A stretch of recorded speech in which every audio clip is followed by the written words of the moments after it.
Okay, welcome back. Today I'm going to teach you how to make pie crust. And this is the same pie crust I use to make apple pie or pecan pie or peach pie or even chicken pot pie. But it's also the same recipe that is used to make our famous family pâtisseurs, which we may get to later today. Anyway, so the important things for pie crust, first ingredients: all-purpose flour, a little bit of sugar, a little bit of salt.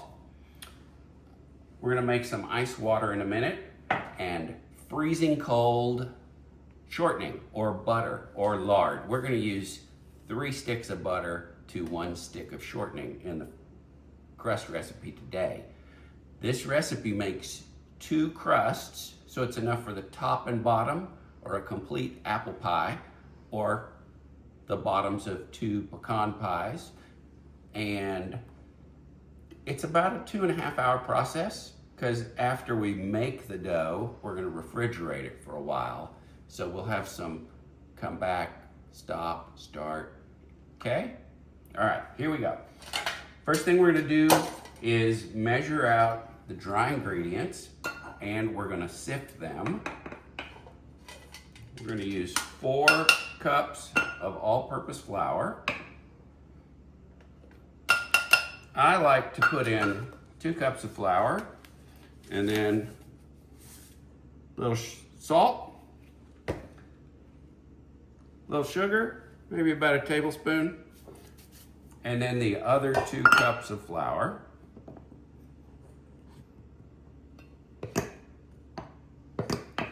And then we're gonna sift it all together.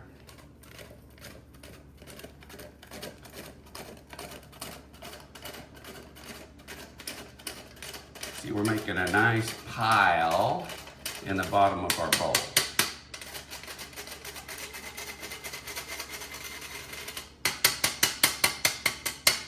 And that's that. Dry ingredients are done until we start forming up the dough. Next, we're gonna get the ice cold butter.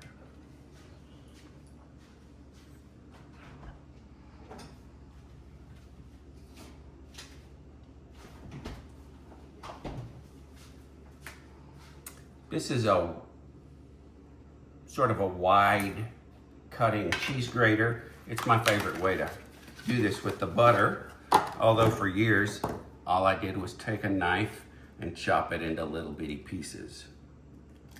The smaller the butter inside your dough, the flakier your flour, your pie crust becomes. So you can see I'm gonna grate this frozen butter on top of the flour. And after I do this first stick and show you how I incorporated it into the flour, Mimi's gonna pause our video while I grate the rest of the butter, so you don't have to watch this whole process. We're almost done with the first stick of butter here. Okay, so this is the first stick of butter, has been grated in. I use a very wide tined fork. This is an antique from Vermont. You see how I mix the flour so that it's coating all the pieces of butter. It's that flour on the butter that allows the pastry to have flakiness. Okay, now I'm gonna do the second and third sticks of butter while we're on a break. Okay, so we have 3 sticks of butter mixed into our flour. And now for our 4th stick, or our 4th half cup of shortening, we're actually going to use Crisco. This has been in the freezer since yesterday. So I'm going to cut it in half. And since, like I said, I'm making 2 pie crusts, I'm going to put this one back in the freezer to keep it cold. And I'm going to unwrap this. And even frozen Crisco is pretty soft. As you'll see, this just is almost gone in a minute.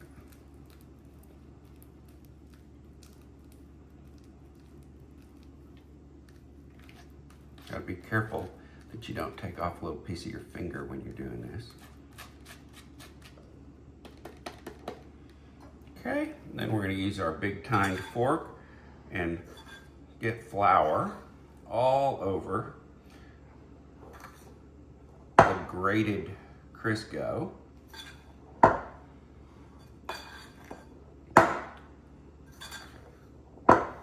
Now, the next step is to make this into even finer grain. And we do that with a pastry cutter.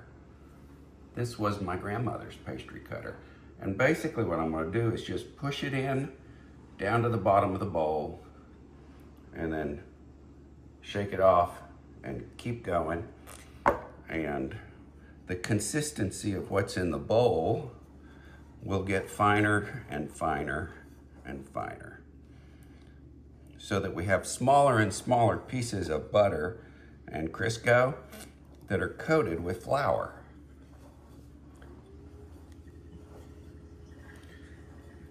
And this really doesn't take that long. And it should still feel cold on the outside of the bowl, because that helps keep the butter from melting. Okay, welcome back. So we have finished with the pastry cutter. You see the consistency that we have here in the dough. Very small little pieces. And now we're gonna do probably one of the harder parts of this recipe. This is a cup of water in a bunch of crushed ice. The idea is, obviously, it is very cold and we don't want the chunks of ice. And we may want a little more water or a little less. And that's sort of where the art of pastry making comes in, is as we start stirring this with our fork, not with a spoon, we want the dough to get wet, or the flour that's on the outside of the butter to get wet, but we don't want it too wet. And I should clarify that the 3 sticks of butter and the half a stick of Crisco that are in here with 4 cups of flour are to make 2 pie crusts, the top and bottom of a fruit pie, or the 2 bottoms of a pecan pie. And I am gonna do another whole batch of this because I'm actually making 2 pies today. So you can see this is still way too loose for me to pull it together with my hands. So I'm gonna keep adding this ice water slowly and mixing it in.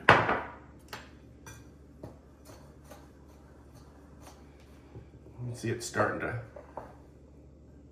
get a little clumpier, coming together a little.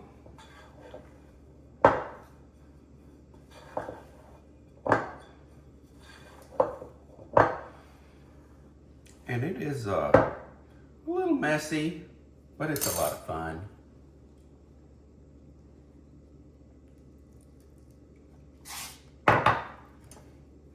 The amount of water you use is variable because of the humidity, the temperature, and the amount of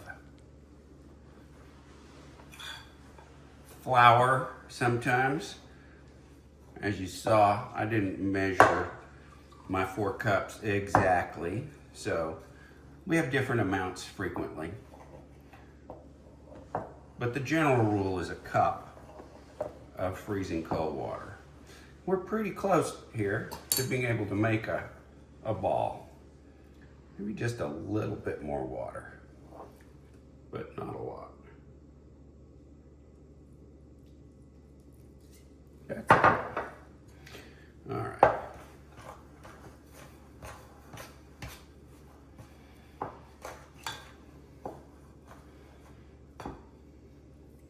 Okay, now you can see I have a floured board prepared here. And I'm going to get a little flour out of here so that I have some to play with and put on my hand. As I pick this up and take it out of the bowl,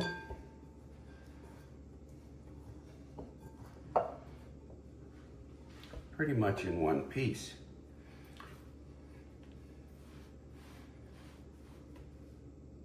That is beautiful. You can see all the little dots of butter that are still whole inside the dough. Now I'm going to take my knife and I'm going to cut this in half. And these are the 2 pie crusts. And I'll show you how I take care of this. I'm going to very gently and not touching it a lot, make like a big hamburger patty here. Okay? Beautiful. And now I need Mimi to pause. Okay, so this is wax paper, and I should have had these out prepared before we started, but Mimi just helped me. So, 2 pieces of wax paper. We're gonna pick this little dough ball up and wrap it gently. This just sort of to keep the moisture in and not let it dry out. And then this is going to sit in the refrigerator for 30 minutes to an hour. Okay, that one's in the fridge, and we're going to make our pretty big looking patty, really. And put a little flour on it. Set it down on the wax paper. Wrap it up. And we put that in the refrigerator. And the next step will be 45 minutes from now. Okay, welcome back. It has been actually closer to an hour since we made this pie crust. And we're taking it out of the refrigerator. I'm going to put a little flour on this side. Set that aside. Better put a little flour on our board. And put a little flour on this side. And you never have too much flour. Put a little flour on our rolling pin. And let's see what happens. I'm being very, very gentle. And I'm going at 90-degree angles, just slowly flattening it out. And so far, it's looking pretty good. Now I'm going to go sort of in a diagonal, trying to make a big circle. This is the pie dish we're going to use. And if we were making pies that we were going to cook right away, we'd already have the oven on 350 degrees. But we're actually making pie today that is going to go in the freezer for Thanksgiving. And so this crust is going to get filled and then frozen before it's cooked, because we're making a fruit pie. If we were making pecan pies, we'd actually cook them all the way through and cool them before we put them in the freezer. This looks like it has worked out beautifully. You can see if I set this here, we've got more than enough pie crust to go in the bottom of that pan. Oops, looks like a little piece of pepper. We're just gonna go all the way to the edge. This is a very deep pie dish. Okay, and just to make sure we're not sticking I'm gonna run this under here, but it doesn't feel like there was any sticking going on. I'm gonna put a little more flour on here, a little on my roller, and then I'm going to roll this very gently onto